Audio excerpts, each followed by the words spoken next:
Good morning or afternoon Year 9. Now some of you are saying that the PowerPoint is difficult to see at the bottom, so from next week we shall endeavour to sort this issue out for you so that all slides are clear. Do let us know via email or by commenting on Show My Homework if you are having any problems.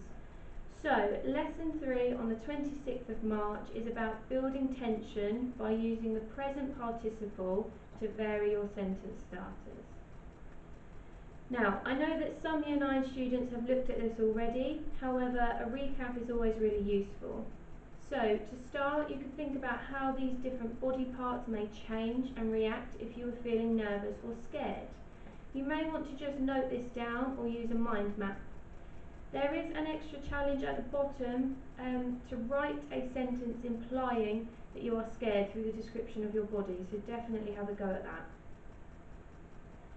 Now, we looked briefly yesterday at showing and not telling. Look at this example. The monster was in the house. It opened the door. I screamed with horror. I ran away, never to return. It is deathly boring because all of the information is being revealed without any detail or tension. So today you will learn to describe effectively to improve your writing. Please jot this down. A present participle is a verb that ends in ing. If you look at the example above, the second is a massive improvement and it prevents you from always starting a sentence with a pronoun. Please pause this video now to jot down the examples and then try to write a few of your own. Looking at the awful example from earlier on, it has now been improved with present participles. Have a read through and write a sentence to explain why it is more gripping than the previous one. For this next task, you may not have a printer at home, so please do not worry. Instead, you can make notes, so note down all of the present participles in the extract. You can explain what the problem is in each paragraph and then describe how the narrator is feeling and acting. There are clearer examples on the next slide.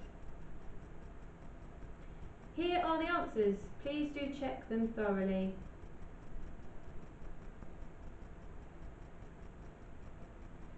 Again, for this task, it is just a case of noting it down. The try task is simply converting the verbs into present participles. The practice task is now transforming sentences. Take a look at the example on number 1 and complete the other 2. Remember, you need to remove the pronoun and then replace it after the comma, and more often than not, you need to remove the connective. Now have a go at the extend and challenge task. Your final task for today. Yesterday you created your own monster, hopefully. What we would like you to do today is imagine that you are trapped behind a door and the monster is approaching. Using present participles and ambitious vocabulary, please write a paragraph to describe this dilemma. There are suggested problems on the slide and some success criteria for you to follow. This will really help towards your final lesson tomorrow, so do give it your best efforts. Keep safe and happy writing.